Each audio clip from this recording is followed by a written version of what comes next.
The person ruining your life is the one who never lets you fall.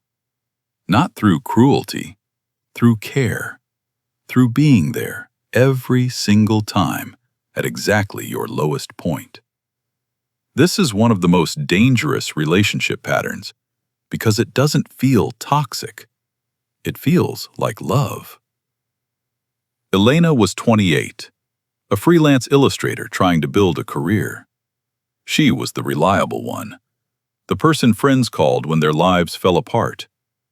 She wasn't looking for a savior, which is usually when people like Sarah arrive. Sarah was established, confident, and intensely, immediately supportive. Nothing she did looked wrong. When Elena's gigs fell through, Sarah was there with wine and sympathy.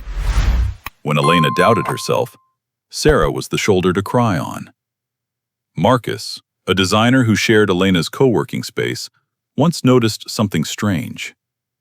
He asked Elena why she always apologized before showing Sarah her work. Elena just laughed it off. Sarah didn't. Sarah just smiled her warm, perfect smile. He noticed it before she did. And that's always how it starts. It never starts with something obvious. That's why you don't notice when it begins. Not at 3 months, not at 6, not even at a year. At first, the shifts are microscopic. It starts with backhanded compliments, the kind that sound like praise but land like a heavy weight in your stomach. Elena would show Sarah a new illustration, and Sarah would tilt her head, touch Elena's arm, and say, "Oh, honey, I love how you're never afraid to just post your little experiments, even when they're not quite there yet. You're so brave." Have you ever heard a compliment that made you want to apologize for existing? That's not a clumsy choice of words. Psychologists describe this as a form of calibration. They are testing exactly how much they can deflate your joy while maintaining the illusion of absolute care.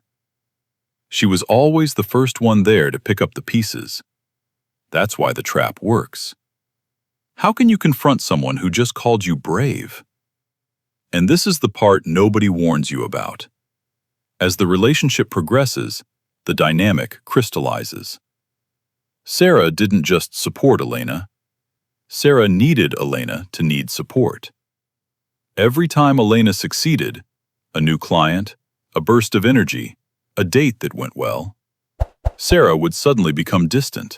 Her replies would shorten. Her mood would drop. But the moment Elena experienced a failure, Sarah was immediately back. Radiant, generous, warm. At some point, you stop asking, "What do I want?" and start asking, "What will keep them close?" You start filtering your joy. You instinctively shrink yourself down so the other person won't go cold. That's not humility. That's emotional ransom. There's a reason this feels impossible to explain. Because nothing obvious is happening. No fight, no betrayal, no moment you can point to. Just a slow, constant feeling that something is off. Some people call this covert narcissism. It sits in the shadow of the loud, arrogant kind. This version is quieter, and in many ways, more effective. It doesn't need to outshine you. It just needs you to stay small. By the 3rd year, the isolation was almost complete. But it wasn't the aggressive isolation of someone who locks the door. It was soft. Whenever Elena tried to connect with Marcus or other friends from the studio, Sarah would casually plant seeds of doubt. "I'm just worried about you, Elena. Did you notice how Marcus talks over you? I just don't want you to get hurt." Sarah framed every other relationship as a potential threat.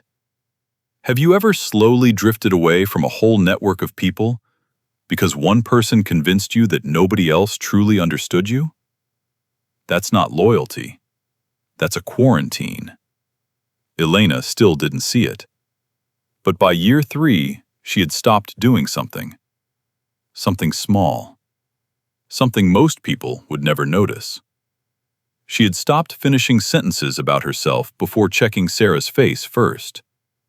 She wasn't Elena anymore.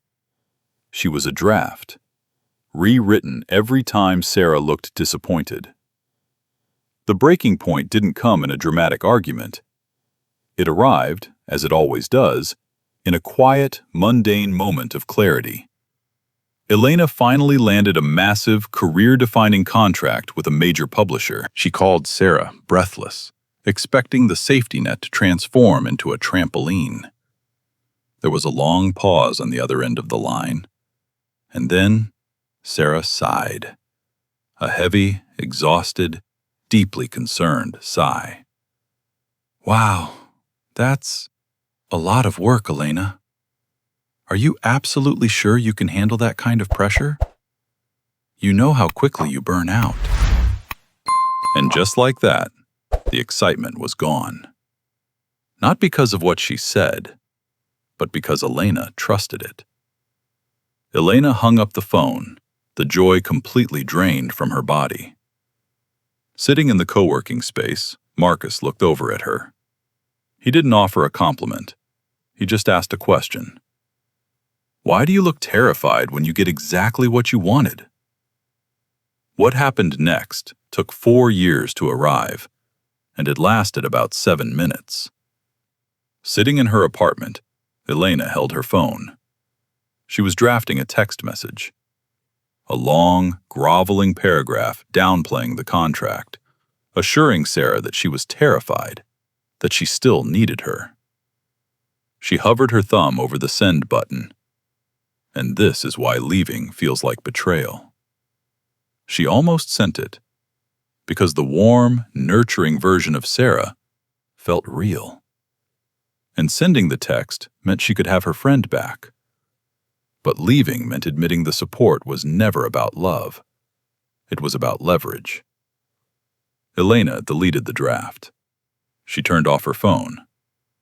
That was the first decision she made for herself in years. The most dangerous relationships don't look dangerous. They look like someone who always picks up the phone. They look like the only person who truly understands you. They look like home. And one day, you don't need them anymore, because their voice became the way you talk to yourself. If someone came to mind while watching this, you already know what that means. You think they saved you. But saving you was the only way to keep you dependent.